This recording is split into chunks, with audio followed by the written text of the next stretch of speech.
unção de Paulo estava contagiante. 200.000 pessoas creram no que Paulo pregava. A situação ficou tão estranha que os bruxos pararam com a bruxaria e vieram ver Paulo.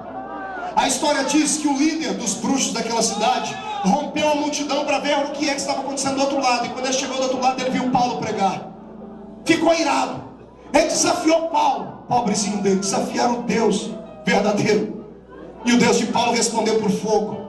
O bruxo caiu possesso, Paulo orou por ele e ele foi liberto. Quando ele foi liberto, como ele era o líder da comunidade de macumbaria, de ocultismo da cidade, ele deu um grito: eu quero que tragam aqui agora no centro de Éfeso todos os livros de feitiçaria, todas as fórmulas de encanto. Isso está em Atos capítulo 19, leia em casa, você vai ver. Traga os livros de macumbaria, traga tudo. Vamos queimar em praça pública, porque o único Deus verdadeiro é o Deus que está dentro desse baixinho de 1,5 metro aqui, que vai mudar a nossa vida. Prepara o espírito, porque agora vamos chorar. Querido, eu quero agora o solo mais melancólico que você tem. Aquele quando você está triste. Olha para cá. A cidade estava alicerçada. Mudou o ritmo da cidade. O templo da deusa Diana desaparece da história. Ninguém sabe por quê. Até hoje a ciência, ou melhor, a arqueologia e a história tentam explicar como é que uma das 7 maravilhas do mundo antigo desapareceu da história. Como é que o templo da deusa Diana virou frangalhos, esmiuçado. E por que essa deusa deixou de ser adorada? Porque um homem de 1,5 metro entrou dentro daquele lugar cheio de Deus. Nasceu ali a maior igreja que o mundo daquela época havia conhecido. A igreja de Éfeso foi uma igreja tão grande, tão poderosa, tão próspera, que ela sustentou em épocas difíceis a igreja de Jerusalém e outras igrejas mais. Paulo passou 3 anos e meio nessa cidade alicerçando, ensinando, pregando, profetizando. Imagine você congregar numa cidade com várias igrejas e ao todo mais de 200.000 crentes. Poxa, um jovem obreiro chamado Timóteo. Diga para o seu irmão, Timóteo. Timóteo tinha 22 anos de idade. Ele havia caminhado ao lado de Paulo, ele era discípulo fiel, havia aprendido tudo com Paulo. E ele começa a pregar a igreja, começa a ensinar, dar continuidade no que Paulo vai. A igreja vai prosperando, entra por um ritmo muito lindo. De repente Paulo está aprisionado em Roma. Seu ministério vai estar se acabando. A igreja de Éfeso sofreu um ataque de Satanás.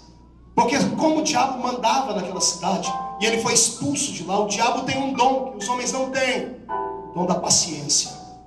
Ele sabe esperar. E como ele viu que não adiantava mais ir de chifre e cauda, porque todos os crentes aprenderam a expulsar os demônios, como ele viu que ele não podia mais enganar as pessoas desse jeito, ele arrumou uma outra forma de entrar lá dentro.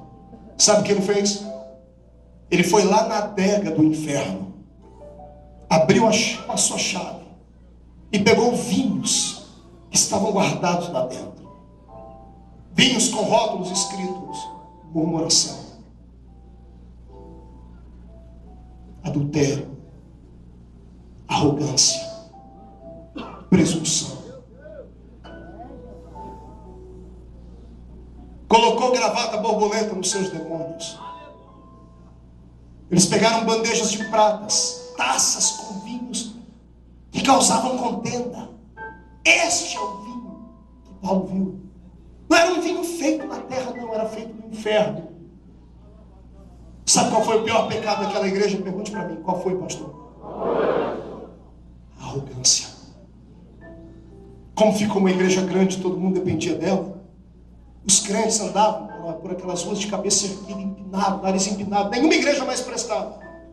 Só deles era certo. Os mais velhos da igreja, quando viram um garoto de 20 e poucos anos, mas cheio do espírito na frente da igreja, quiseram arrancar ele.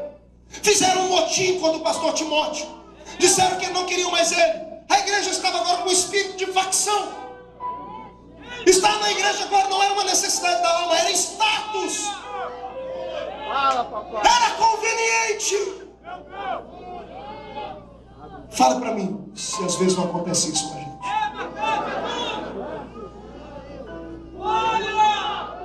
Eu falo da minha denominação, não da sua.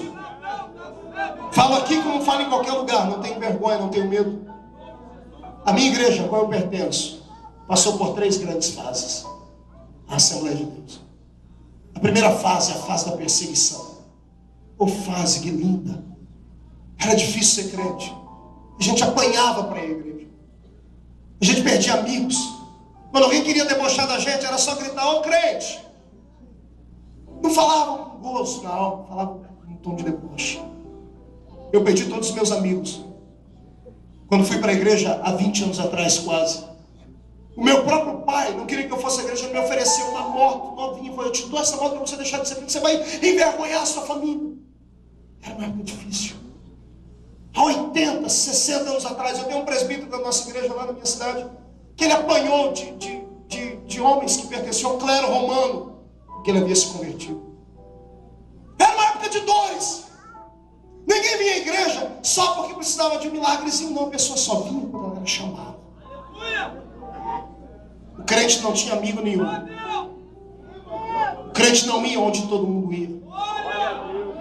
O crente não era crente só dentro da igreja, lá fora era uma miséria, como hoje. As pessoas veem a igreja como um passatempo. Olham para a igreja como se fosse uma casa de entretenimento. Não, era difícil. O crente era conhecido na cidade inteira, na escola inteira, todo mundo sabia que o indivíduo era crente. Era ruim ficar no mundo, a gente orava mais para Jesus voltar. Sabe qual era o único lugar alegre que a gente tinha? Era dentro da igreja. Oh, a gente se trancava dentro da igreja pequenininha, as irmãzinhas de coquezinho na cabeça, roupinha rota, aqueles pastores sem letra, sem cultura, a sanfona tocando, o hino da harpa sendo ministrado, e Jesus descia dentro do culto.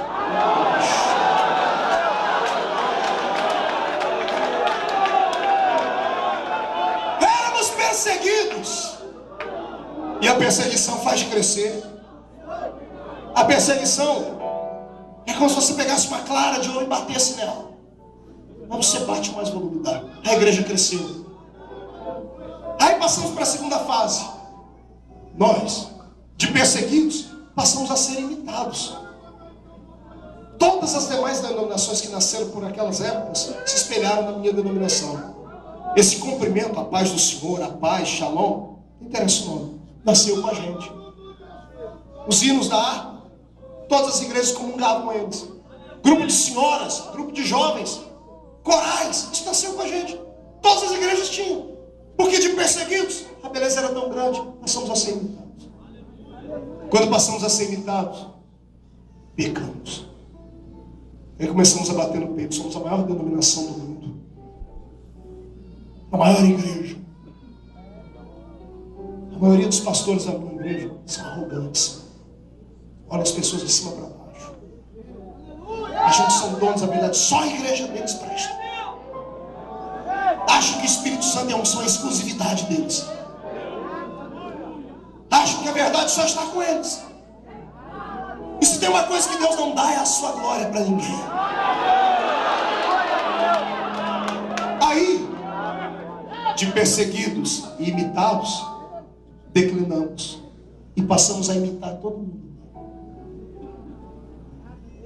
Fazemos reuniões, fazem muitas reuniões, já nós precisamos mudar a liturgia do culto. Precisamos mudar isso, mudar aquilo. Por que será? Ah, pastor, porque os tempos mudaram. Não! Porque estão embriagados com o vinho da arrogância, da presunção, da prepotência. E não é só a minha denominação, outras também que já são grandes por aí, que ontem precisavam da gente para comprar um canal de televisão. Pediu oração, mas vamos comprar um canal para a gente pregar nele.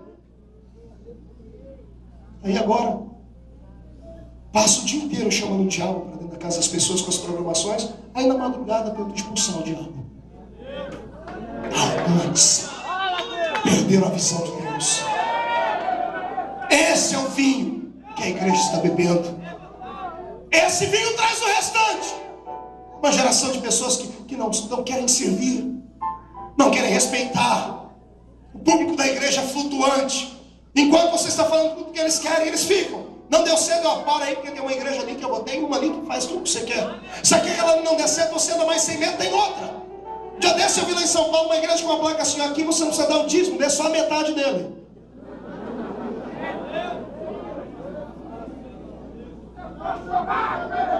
A igreja para tudo quanto é tipo e gosto. A igreja está arrogante. Eu vejo às vezes a igreja no Rio de Janeiro, me perdoe, sou paulista, mas agora falo como celestiano. Deixa eu dar um recado para a igreja carioca. Está na hora da igreja carioca fazer jus ao nome que tem pelo país inteiro de uma igreja que ora. O Brasil inteiro conhece a igreja carioca como os crentes que sobem o monte. Gente de unção, de revelação. Eu participei de um congresso há pouco tempo aqui que todo mundo disse: o Rio de Janeiro é do Senhor Jesus, quem manda no Rio é Jesus. É mentira! Quem manda no Rio é Fernandinho Beiramar, dentro de uma prisão. Quem manda no Rio de Janeiro são os traficantes que param o comércio. Ah, mas nós temos uma governadora que é crente, mas esse que... Não interessa isso, não adianta ter nome, tem que ter atitude. Tem que ter atitude.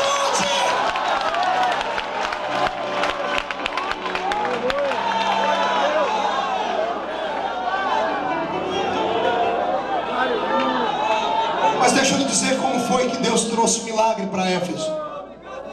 Timóteo, rejeitado, entra no seu quarto de oração e ora. Pensa em abandonar o ministério. Se você é líder de alguma igreja, está sofrendo pressão de Satanás, não ceda. Não ceda. Seja valente. Vá até o fim. Morra, mas morra com dignidade. Ah, pastor, do que vale um profeta morto? A cabeça dele vale mais do que metade do reino de Herodes inteiro. Está entendendo isso? Matam o profeta, mas não matam as suas profecias. Coragem. Timóteo está orando aqui. Acompanhe comigo agora, que você vai subir no céu. Timóteo está orando aqui em Éfeso. Paulo está lá em Roma, esperando a morte chegar. Paulo vai orar de noite. Imagina a oração de Paulo. Corpo combalido, cicatriz no corpo, corpo tremendo. Lucas não podia mais ficar com ele, que era o seu médico. A morte está se aproximando, ele sente isso. Todos os dias de noite ele dobra o joelho e a oração dele é essa: Senhor, combati o bom combate, acabei a minha carreira e guardei a minha fé. Espero que o justo juiz em breve me coroe.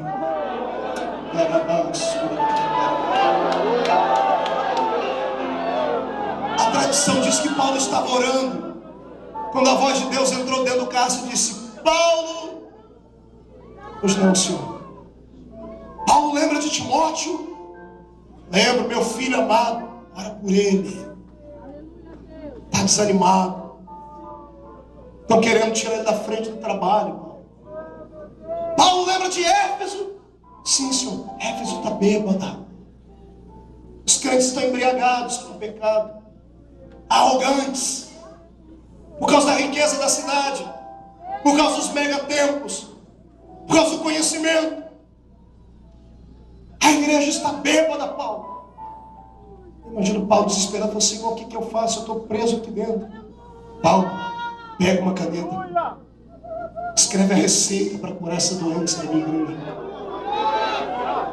Paulo pega uma caneta e um papel e escreve essa carta.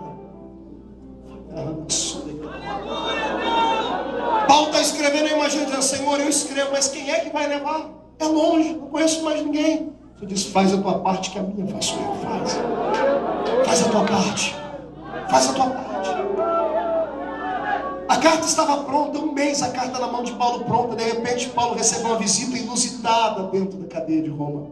Chega um próspero comerciante de madeira da cidade de Éfeso, chamado Tíquico. Tíquico era presbítero da igreja. Tíquico chega e diz: Paulo, fui fazer um carregamento de madeiras e descobri que você estava aqui, vim lhe ver. Quando Paulo olha para ele e falou: você é Tíquico, você é aquele que se converteu naquele dia, no meio daquelas 200 mil pessoas. Sou eu, Paulo.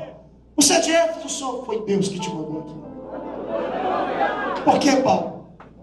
Porque Deus me deu uma visão da igreja. Aqui está a receita. Leva. leva, aplica a receita na igreja. A igreja precisa ser curada, leva, entrega na mão do pastor. Diga que não tem nem mais o que conversar. Ele sobe no trote do seu cavalo, vai para o porto, pega um navio, e depois de quase 2 meses ele chega lá em Éfeso. Nesse período Paulo já está condenado à morte. A história diz que semanas depois arrancaram a cabeça do profeta. A carta chegou na mão de Timóteo. Timóteo estava desanimado. Imagina o Timóteo abrindo a carta tremendo e tipo dizendo: olha, o apóstolo mandou. Receber uma carta daquele homem era como receber uma carta de Daniel Berg com Narvinga, fundadores da Assembleia de Deus. Era como receber cartas de homens porque a gente sempre se espelhou. Imagina você receber uma carta de Paulo. Tremendo, ele abre a carta e Paulo começa a dizer: calma, a igreja de Cristo. Depois que ele lê a carta, ele marca um culto especial. Notícia esparrama em Éfeso, vem gente de tudo quanto é lugar. O apóstolo mandou uma carta. As pessoas sentiam saudade de Paulo. E juntou aquela multidão. Timóteo começa o culto. Mal canta um hino, já diz: irmãos, deixa eu ler a carta porque é cumprida. Imagina você sentado no meio daquela multidão e ouvindo Timóteo lendo a carta aos Efésios. E ele vai lendo. Cada palavra que Timóteo lia, com voz embargada, fazia com que a igreja se sentisse pequena, com saudade do seu mestre que havia lhe ensinado. Eu imagino os mais velhos dizendo assim: que saudade de Paulo. É ele mesmo que escreveu, ele pregava desse jeito. Nós não podemos abandonar os marcos antigos. O homem que não se lembra do seu passado, que esquece as suas raízes, ele não é digno de viver. Inclina a sua cabeça. Timóteo está lendo a carta. Quando chega lá no capítulo 4 e 5, Paulo começa a revelar aquilo que Deus diz a ele: existem adultérios dentro da igreja, murmurações dentro da igreja. A igreja é a noiva do Senhor, não pode ser maculada. A igreja está arrogante, presunçosa, pretensiosa, precisa mudar de vida. As pessoas estão de cabeça baixa como você está agora, estão dizendo: poxa, como é que ele sabe disso? O Espírito Santo vem na ouvidade e diz assim: fui eu que revelei a ele.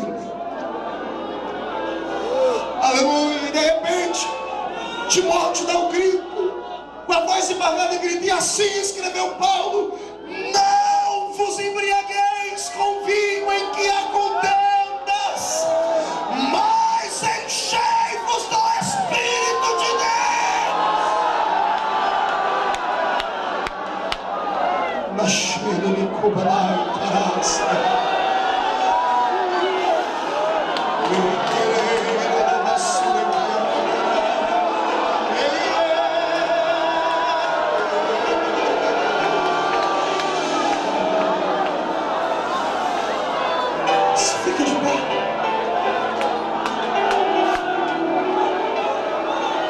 Chora mesmo. Esse choro não é de saudosismo. Esse choro é de fome. Pede para Deus arrancar esse vinho maldito que te embriagou do inferno. O Senhor vai te embriagar com a unção do seu Espírito. Você que me assiste aí pelo telão, você está aqui dentro, pegue no braço do seu irmão agora.